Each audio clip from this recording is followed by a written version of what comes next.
What is up, everybody? It is JT Sports. I am back to you guys with another video. I'm here with my Florida State football record prediction for the 2021 college football season. Last year was Mike Norvell's first year as the head coach at FSU. It was really rough. They went 3-6 overall. They were 2-6 in the ACC. But they did have a big upset against UNC, which definitely is a momentum booster heading into this year. But overall, last year was not a good year. But I definitely feel like things are going to turn around fairly quickly for FSU, especially this year. I'm pretty high on the Seminoles. I like how they have attacked the transfer portal. They have hit the transfer portal hard. I feel like the biggest, most impactful transfer this year is going to be Mackenzie Milton. Mackenzie Milton transferred from UCF to FSU. We haven't seen Mackenzie Milton play in the official regular season college football season in a couple of years when he had that devastating injury, which some people speculate that he may not have been able to play football again. I feel like Mackenzie Milton, if he's able to be fully healthy, which I believe that he is because I watched the Seminole spring game and he was the best QB on the field by a landslide. It wasn't even close. I really like what I saw out of him. I'm pretty confident in him being able to be back to 100%. And I feel like he could have the same impact for Florida State football that D'Eriq King had for the Miami Hurricanes a year ago. Now, I know FSU fans aren't going to be happy with me bringing up their arch rival, especially what happened last year. But you look at what D'Eriq King did for that Hurricanes program last year. Remind you, this was kind of a similar circumstance for the Hurricanes a year ago. You had Manny Diaz coming off his first year as head coach for Miami. It was really tough. They lost their bowl game to Louisiana Tech.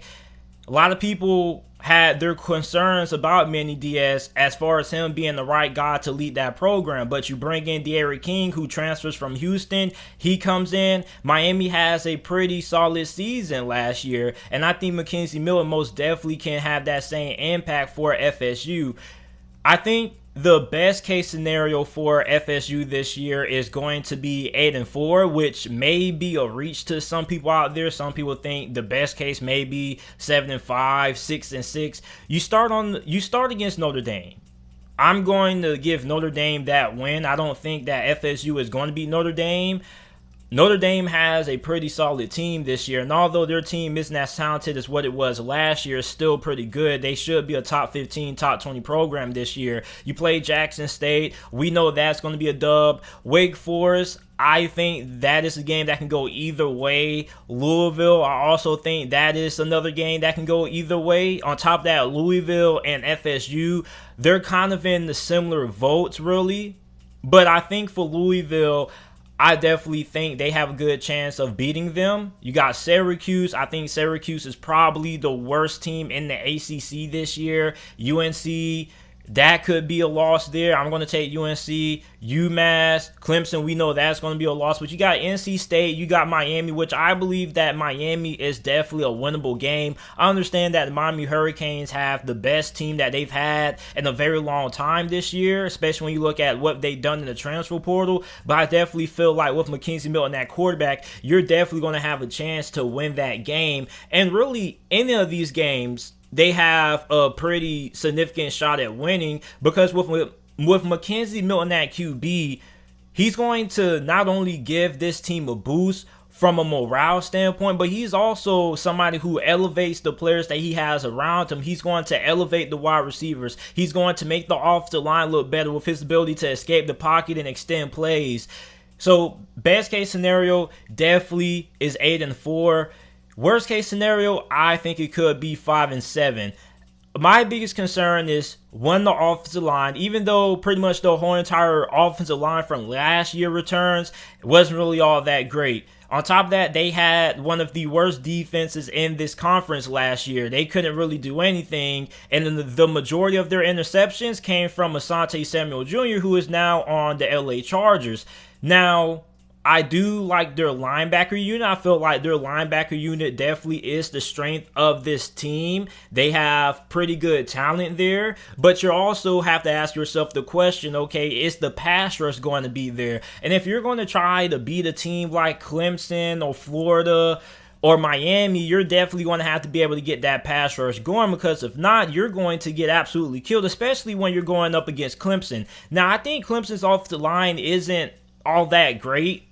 I think it's average to above average. Same story with Florida. So for Clemson, if you can have a better offensive line than what you had last year, even though they were so good, you have a good chance of, putting up a lot of points on FSU. But that offensive line is what it was last year, which wasn't all that great. I think FSU has a pretty good shot of making that a really competitive game. But overall, you have to play Florida, you have to play Clemson, you have to play Notre Dame. Those are two programs who are pretty much top 15 programs heading into this year. So I definitely think that those are going to be 3 losses. They definitely could lose to Louisville and FSU. I feel like they're at a similar point in their programs. On top of that, you have UNC. UNC lost a majority of their offensive production last year, but I definitely feel like with Sam Howell at QB and how much they have returning on the defense side of football, they could be FSU. I don't think they're lose to UMass, but NC State could be a loss. Boston College definitely could be a loss. Miami as well. So 5-7 is my worst case scenario for Florida State this year.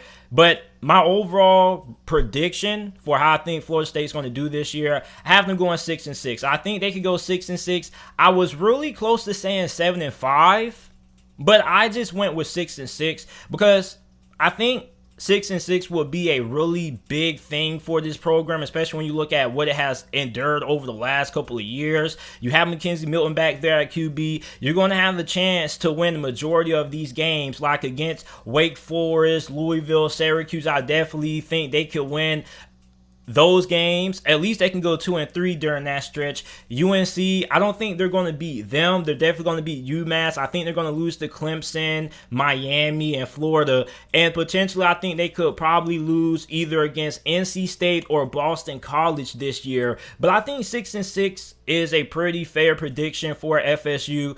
A lot of people don't really have FSU having a winning record this year. I saw a lot of people say 5-7. Some people think they can only win 4 games. I don't think that's going to happen when you look at the guys who they brought in from the transfer portal. Mike Norvell is going all in on trying to build this team to compete as fast as possible, which is something that has now been a difference in college football with the transfer portal. Now these first year coaches or these new head coaches, when they go to new programs from the transfer portal, they can go get guys who can come start right away.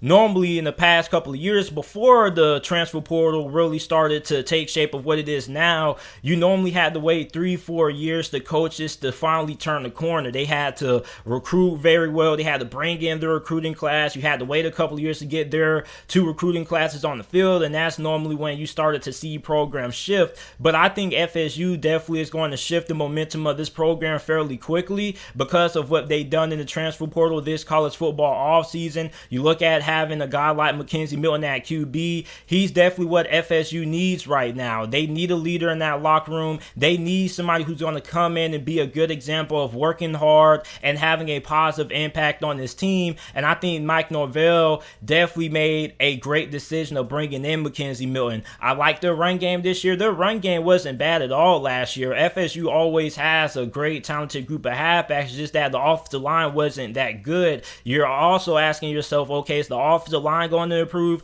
I definitely feel like this unit can improve. I feel like the offensive line kind of got held back last year because we had COVID and we had so much uncertainty when it came to if we were going to have a college football all season or not. So I think the offensive line definitely is going to improve. Now, it may not be a dramatic improvement, but I definitely feel like it should be a lot better this year than what it was last year because they had a lot of plays when it came to running the football that went for negative yardage that got blown up behind the line of scrimmage.